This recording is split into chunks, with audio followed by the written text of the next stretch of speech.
বন্ধুরা, এই বছর রাস পূর্ণিমা হচ্ছে বাংলার 29শে কার্তিক 1431, ইংরেজির 15ই নভেম্বর 2024 শুক্রবার দিন।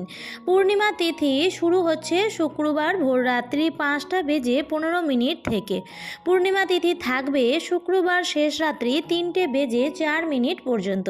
তাই বন্ধুরা, এই দিন পারলে আপনারা এই জিনিসটি অবশ্যই কিনে নিয়ে আসুন এবং এই মহাদিনে মহাযোগে আপনারা সামান্য এই ফলটি যদি পান তাহলে অবশ্যই বাড়িতে নিয়ে আসুন।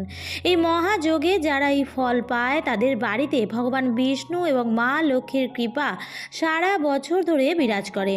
তাই আমার সকল বন্ধুদের কাছে একটাই অনুরোধ করব, আজকের এই ভিডিওটি একদমই স্কিপ না করে সম্পূর্ণ দেখুন এবং দেখার পর যদি ভালো লাগে তাহলে অবশ্যই ভিডিওটিতে লাইক করবেন এবং কমেন্টসে লিখবেন জয় মা লক্ষ্মীর জয়, এবং বন্ধুরা ভিডিওটি শেয়ার করে দেবেন আপনাদের নিকট আত্মীয় স্বজন এবং বন্ধু বান্ধবদের সাথে। নমস্কার বন্ধুরা, ভক্তিমূলক কথা চ্যানেলে জানাই আপনাদের সকলকে স্বাগত। বন্ধুরা, আশা করছি ঈশ্বরের আশীর্বাদে আপনারা প্রত্যেকেই ভালো আছেন এবং সুস্থই আছেন। চলুন বন্ধুরা, সবার প্রথমেই জানিয়ে দিই এই দিন আপনারা কোন কোন কাজগুলি ভুলেও করবেন না। প্রথমত বন্ধুরা, এই দিন আপনারা সকাল সকাল ঘুম থেকে ওঠার চেষ্টা করবেন এবং সকালে ঘুম থেকে উঠেই আপনারা কোনো নদীতে গিয়ে যদি স্নান করতে পারেন তাহলে তো খুবই ভালো, কারণ এই দিন নদীতে স্নান করতে বহু দেবী দেবতার আগমন হয়, যার ফলে সেই জল স্পর্শ করাতেই মানুষের দুর্ভাগ্যের নাশ হয়ে যায়। এবং এই দিনে বন্ধুরা বহু দেবদেবী আমাদের বাড়িতে আগমন করেন, আমাদের আশীর্বাদ দিয়ে যান। তাই এই দিন অবশ্যই আপনারা সকাল সকাল ঘুম থেকে উঠে ভগবানের নাম কীর্তন অবশ্যই করবেন। দ্বিতীয়ত বন্ধুরা, এই দিন ঘুম থেকে উঠে কিন্তু আপনারা কখনোই নিন্দা ঝগড়া ঝামেলা অশান্তি এগুলো করবেন না, কারণ বন্ধুরা এই দিন বাড়িতে এই কাজ করলে মা লক্ষ্মী সেই গৃহ ত্যাগ করেন, যার ফলে আপনারা কখনোই কিন্তু আপনাদের বাড়িতে সুখ শান্তি আর্থিক উন্নতি এগুলো দেখতে পাবেন না। এবং এই দিনে বন্ধুরা চুল দাড়ি নখ গাছপালা কাটা এই ধরনের কোনো কাজ করবেন না। তৃতীয়ত বন্ধুরা, আপনাদের বাড়িতে যদি কোনো অসহায় ভিক্ষুক কোনো কিছু চাইতে আসে তাহলে তাকে অবশ্যই আপনারা আপনাদের সামর্থ্য অনুযায়ী সাহায্য করতে কিন্তু ভুলবেন না, কারণ বন্ধুরা শাস্ত্রের কথা অনুযায়ী যদি এই দিন আমরা কিছু দান করতে পারি তাহলে এতে আমাদের বহু গুণ দুর্ভাগ্যের নাশ হয়ে যায়। চতুর্থত বন্ধুরা, এই দিন কিন্তু ভুলেও আপনারা কারোর সাথে বা কারোর মনে আঘাত দিয়েও কথা বলবেন না, কারণ বন্ধুরা এই দিনের অভিশাপ কিন্তু মানুষের জীবনে লেগে যায়। তাই এই ভুল কিন্তু সেদিন আপনারা একদমই করবেন না। পঞ্চমত বন্ধুরা, এই দিন আপনারা বাড়িতে আমিষ রান্না করবেন না, কারণ এই দিনে বাড়িতে এইসব রান্না করলে বাড়িতে কোনো দেব দেবীরা সেই দিন প্রবেশ করে না, ফলে সেই দুর্ভাগ্য আমাদের জীবনে লেগেই থাকবে। তাই এই দিন আপনারা আমিষ খাবেনও না এবং যতটা সম্ভব শ্রীকৃষ্ণ এবং শ্রীমতী রাধারানীর নাম কীর্তন করুন। ষষ্ঠত বন্ধুরা, এই দিনে আপনারা যতটা পারবেন বাড়ি ঘরদোর পরিষ্কার পরিচ্ছন্ন রাখবেন এবং বাড়িতে রাধা কৃষ্ণের পূজা অর্চনা করার চেষ্টা করবেন। তাই এই দিনে যদি আপনারা গুড় বা ডালের নৈবেদ্য ভগবানকে এই দিন দিতে পারেন বা ক্ষীর রান্না করেও যদি দিতে পারেন তাহলে সেটি খুবই ভালো। আর যদি না পারেন বন্ধুরা তাহলেও কোনো সমস্যা নেই, সেই দিন আপনারা সন্ধ্যাবেলায় সামান্য গুড় বা গুড়ের বাতাসা যদি ভগবানকে আপনারা প্রসাদ হিসেবে অর্পণ করেন এবং সেই প্রসাদ আপনারা পূজার পর খান এবং ভগবানকে নিজের মনোবাসনা যে দুঃখ কষ্ট বলেন তার অবশ্যই তাহলে আপনাদের জীবনে ভগবানের কৃপা এসে পড়বে। বন্ধুরা, আপনারা সবাই হয়তো ডুমুর গাছ দেখেছেন, কিন্তু আমরা অনেকেই জানি না যে এই গাছের মধ্যে ভগবান বিষ্ণুর বাস হয়।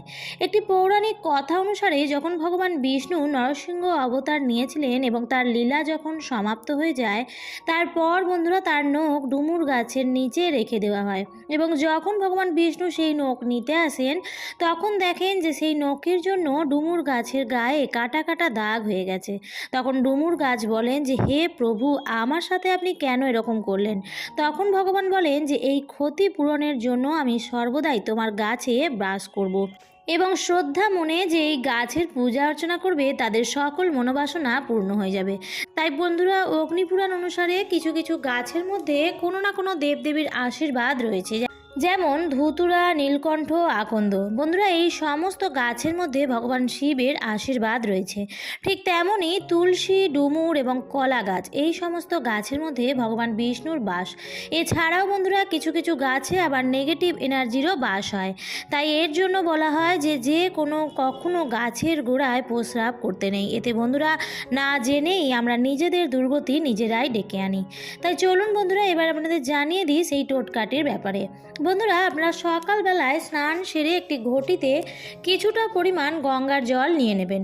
এরপর বন্ধুরা আপনারা সেই গঙ্গা জল ডুমুর গাছের গোড়ায় ঢেলে দেবেন।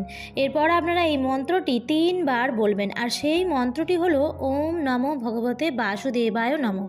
এরপর বন্ধুরা আপনারা সেই ধূপ দিয়ে ভগবান বিষ্ণুকে স্মরণ করে সেই গাছটির পূজা অর্চনা করে নেবেন। তারপর আপনারা হাত জোর করে যে সমস্যায় আপনারা ভুগছেন তা ভগবানকে জানাবেন এবং ভগবান বিষ্ণুর কাছ থেকে সেই গাছের 3টি ডুমুর উপহার হিসেবে চেয়ে নেবেন।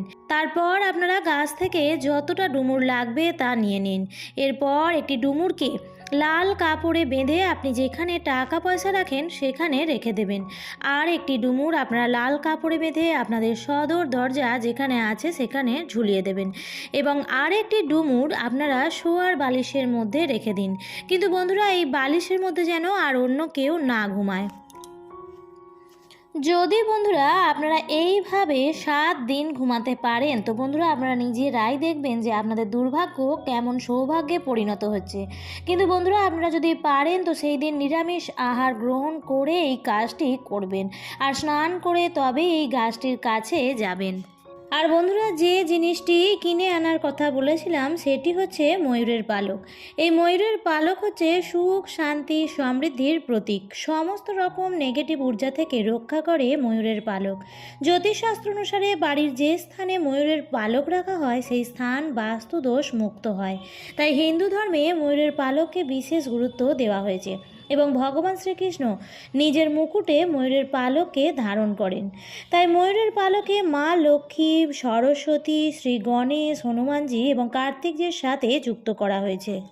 তাই ময়ূরের পালকের ব্যবহার করে সহজেই মা লক্ষ্মীকে প্রসন্ন করে জীবনে সুখ, শান্তি, সমৃদ্ধি প্রাপ্ত করা যায়।